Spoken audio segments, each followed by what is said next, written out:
Hi, I'm Rudy Maxa. The Pacific Rim glitters with exotic destinations and ports of call. But if you're searching for one special place to leave your heart, that place might just be here, high on a hill in the city by the bay. This time, we're in San Francisco on Smart Travels.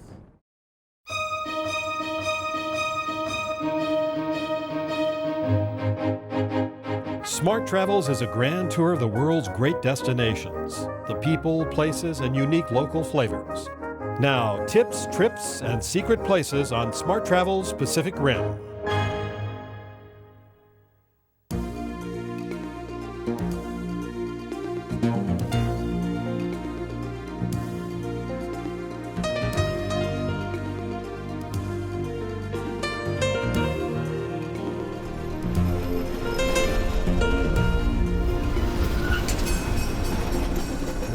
Golden port peering through the fog, beacon for adventurers.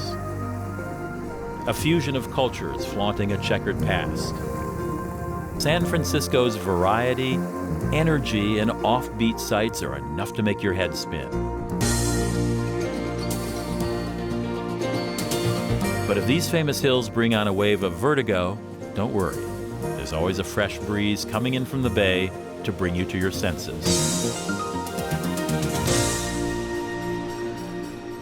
San Francisco's diversity is dizzying. Foreign visitors say it has the most European feel of any major American city. But Asian, Hispanic, and a slew of other influences work to make this one of the world's most colorful and appealing destinations. A network of cities and towns cluster together to form the San Francisco Bay Area. But locals are quick to tell you that only San Francisco proper is referred to as the city. This trip we'll begin with some great urban sights and then head north to the Sonoma and Napa wine country.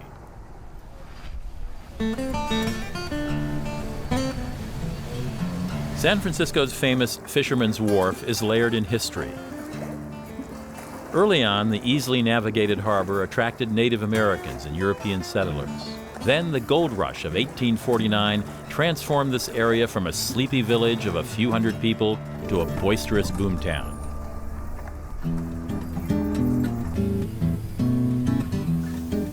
Sourdough bread is a tasty tradition left over from those days.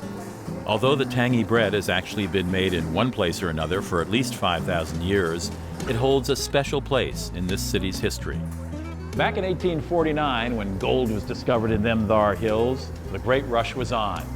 Those miners worked up some fierce appetites with all that panning, but they often had to go for long periods of time without access to fresh food. So they took a prized possession with them to the fields, a sourdough starter. In the days before commercial yeast, miners could bake leavened bread in camp using a starter, a mix of flour, water, and helpful bacteria that could be kept indefinitely. Meanwhile, in a tiny French bakery in the city, Isidore Boudin began forming sourdough into the shape of traditional French loaves. Incredibly, the bakery's bread is still made with a portion of the original mother dough that dates back to the very first loaf. The secret about sourdough, this is it. We don't have these, we're out of business. So do you just take a little bit off to start new every day? Every day. How much? Imagine if I had these, this was my last batch. Right. Okay, I'll take 3/4 and I put flour, water, and salt, and that becomes bread. That becomes bread. And the other 4, it gets replenished again for the next day. Okay, go ahead, rip it, and then inhale. Whoa! I haven't smelled that since I've been at a brewery. So that's it. It's like beer.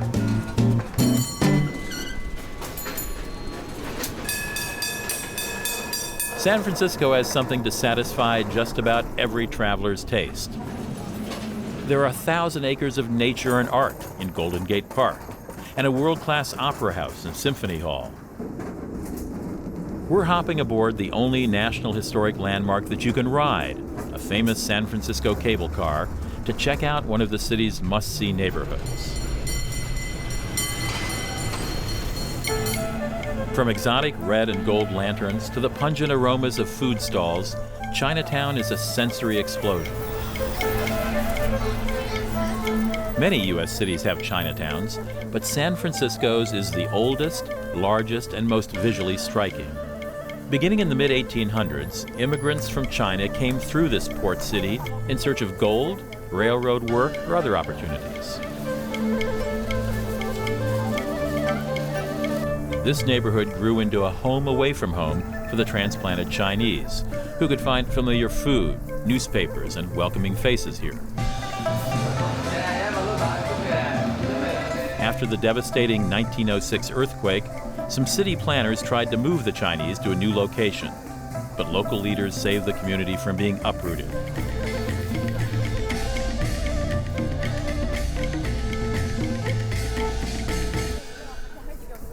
With a long tradition of Asian immigration, it's not surprising San Francisco recently opened one of the largest museums in the Western world devoted to Asian art.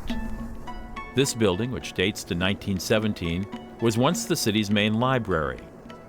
It was redesigned by the same architect who conceived the Musée d'Orsay in Paris. As the museum's curators suggest, the concept of Asia is really an invented label given to a diverse group of cultural regions. The curators struggled with how to organize such a complicated series of collections. One way was to use Buddhism as a loose organizing principle. It's one of the few cultural elements present almost everywhere in Asia. So you'll see the sleek, relaxed images of India's Buddha, the gilded metalwork of Burmese artists, and the more serious remote Buddhas of Confucian China. Asian artwork often focuses on nature, religion, and ritual. It gives us insight into belief systems developed centuries ago, as well as the continuity of those traditions today. With that in mind, the Asian Art Museum offers hands-on activities and live demonstrations. We were lucky enough to visit when Tibetan monks were creating a sacred sand mandala. This mystic diagram symbolizes the cosmos and is used in Buddhist ritual. The mandala is a temporary creation, and after meditating on it, the monks will pour the sands into a nearby river or stream so that the spirits of the ocean will carry its healing energies to the world.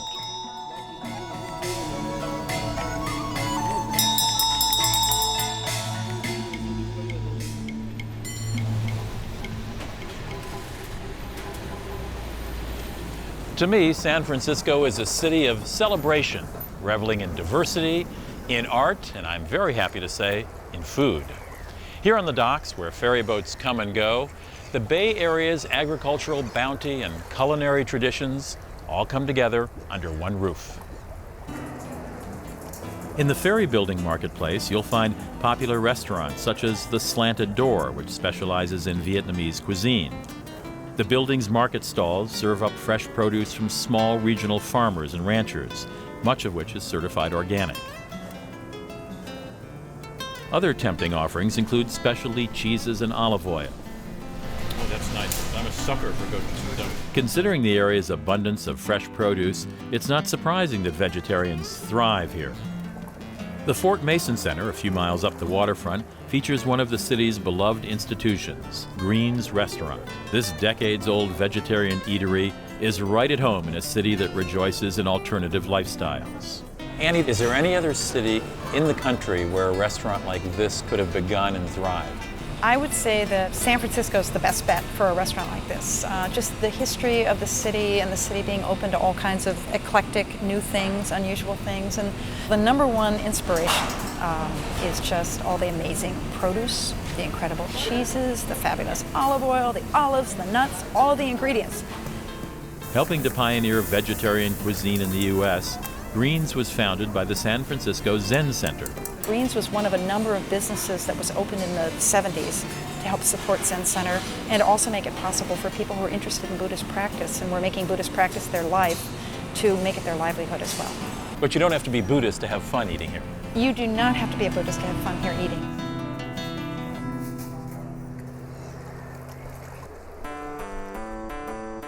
Okay, I want you to mellow out now and relax your mind back to 1967.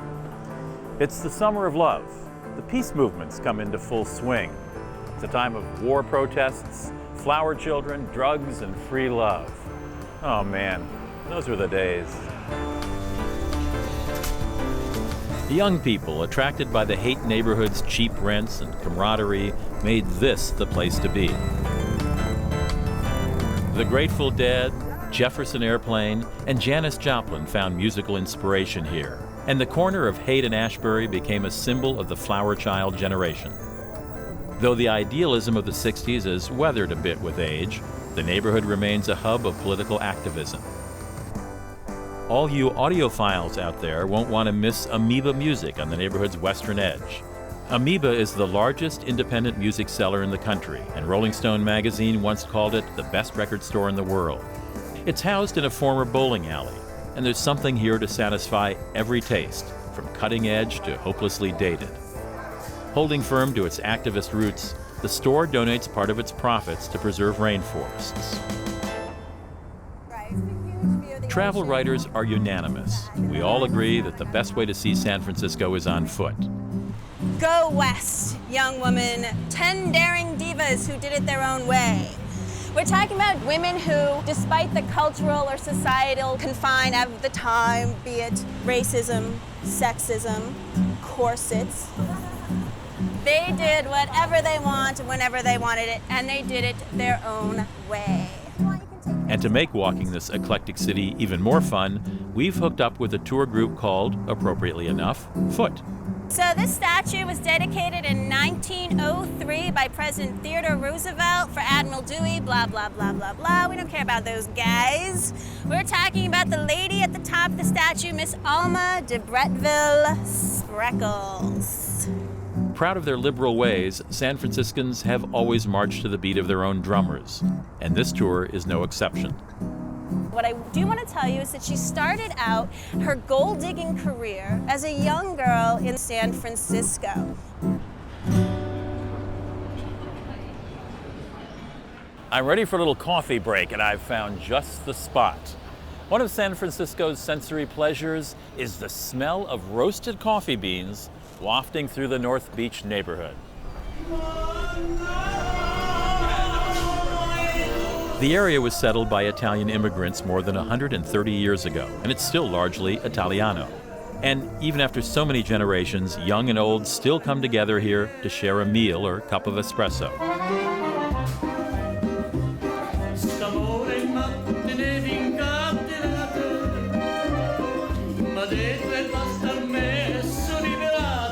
The Cozy Cafe Trieste was founded by immigrant Johnny Jatta in 1956.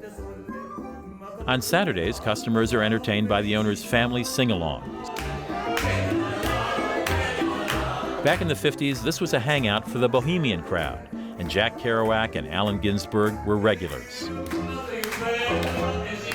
The Beat generation found cafes a pleasant escape from their often cramped and chilly apartments.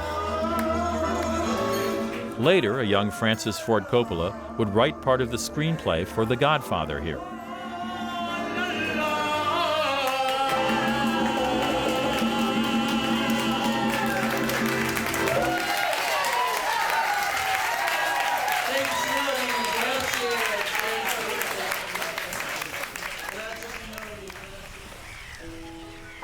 San Francisco's range of accommodations is as diverse as the city itself.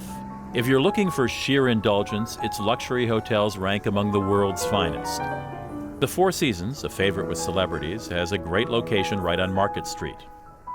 The elegant rooms and first-class amenities are a special treat.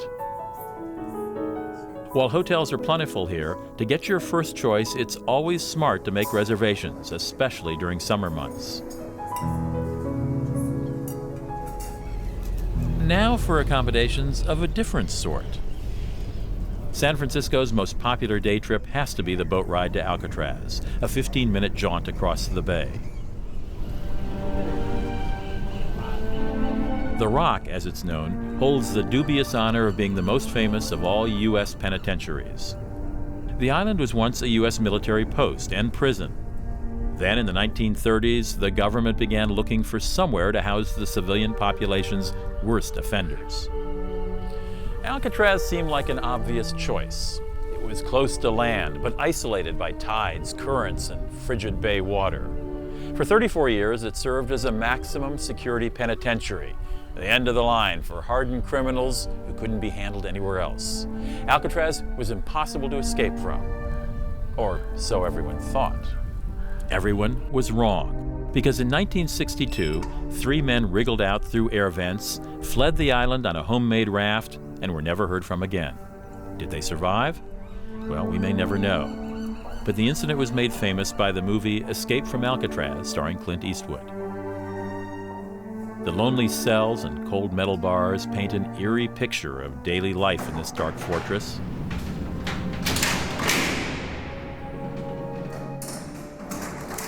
While the prison's more infamous residents included the likes of Al Capone and Machine Gun Kelly, it's the Birdman of Alcatraz that we've all heard so much about. His given name was Robert Stroud, and although he did raise canaries while incarcerated at Leavenworth Prison in Kansas, he actually wasn't allowed to keep birds during his time at Alcatraz.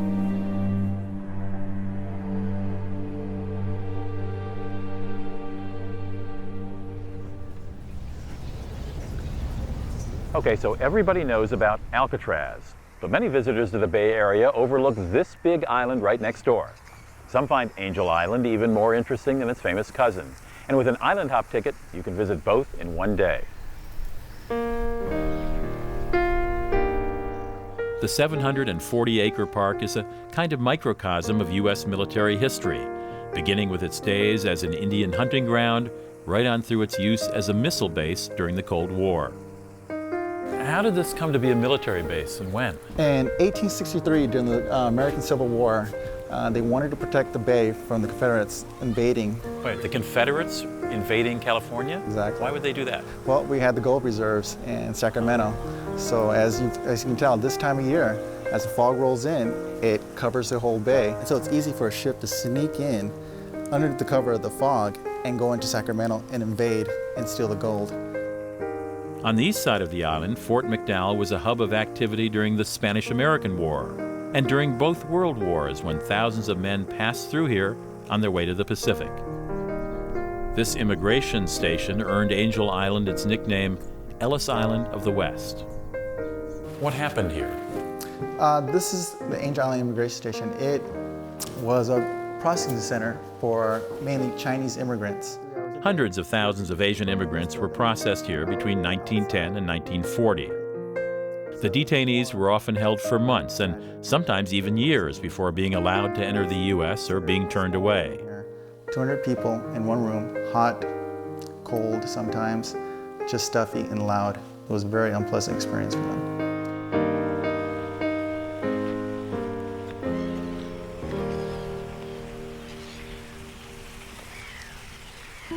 At last, the mighty task is done, resplendent in the western sun. So begins a poem by Joseph Strauss, the chief engineer of the Golden Gate Bridge.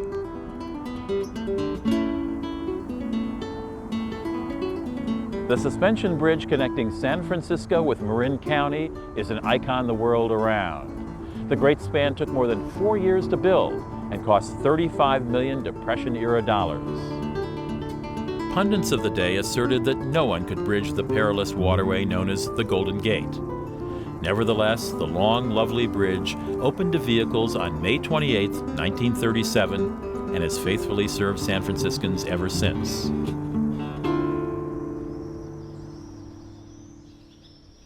The bridge takes us out of the city as we head north to the Sonoma and Napa valleys and the town of Calistoga.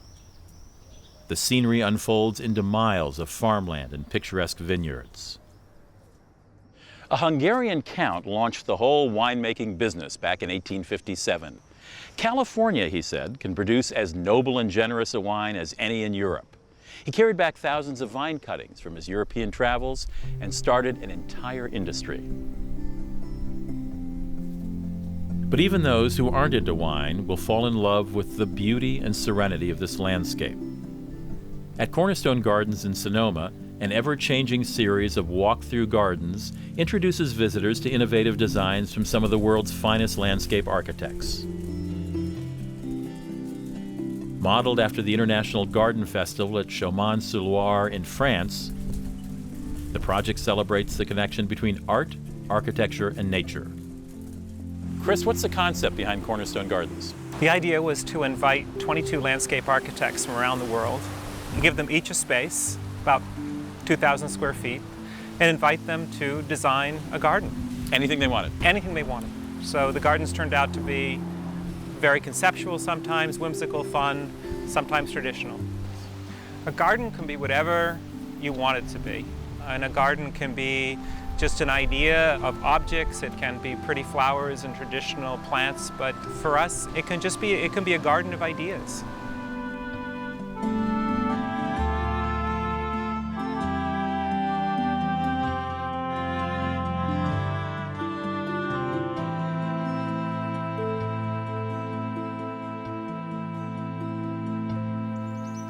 Now, about that wine tasting.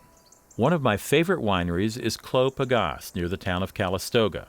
The free-spirited vintner draws inspiration for his winemaking from ancient myth and fine art. Mr. Shem, what makes your winery different than other wineries?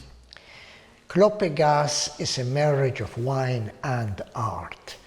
In Greek mythology, where the Pegasus landed on Mount Helicon, his hooves released water, the spring of the Muses. The vines of Bacchus drank those waters and wine was born. The 9 Muses drank the wine and art was born. And you do a Merlot, a Cabernet? A Sauvignon Blanc and a Chardonnay. A Pinot Noir as well, yes. And this is the Merlot? This is the Merlot, and it's a very unusual process called saignée in French, in that we bleed off about 15% of the first run juice. What that means is that the remaining 85% get all the skins. Very concentrated. Shall we toast to Bacchus? Yes, we'll toast to Bacchus. You know, he was a rascal, and I'm his disciple. Cheers. It was California's wine country that spawned America's passion for spa treatments. Volcanic soil and mineral springs provide ample opportunity for therapeutic soaks and mud baths. Dr. Wilkinson's is the oldest spa in Calistoga, and though not as trendy as some of the competition, it has a dedicated following of return visitors. This is Dr. Wilkinson's special blend of mud. Special blend? It's a mixture of volcanic ash and the hot mineral water, both of which are come right here in the town of Calistoga. The mud has a very deep penetrating heat, so it relaxes the deeper muscles and joints, helps get rid of the stress of the day. Also, the mud has an exfoliating effect, so it cleanses the pores, will help you look younger and more handsome. Will it help me lose weight and grow hair? I'm on the eternal quest for that. And then the last touch is going to be cucumbers over your eyelids. Now you just lay back and relax. Just what the doctor ordered.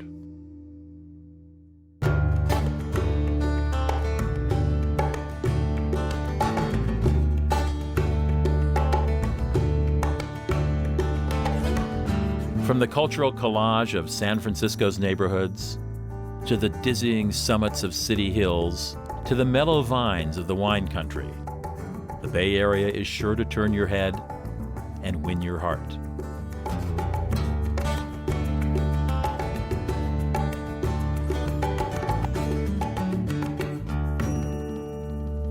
Here's to San Francisco and the Bay Area, celebrating art, diversity, and life. You know, I've been trying to figure out exactly where it was I left my heart. For now, at least, I found it right here. I'm Rudy Maxa. See you next time.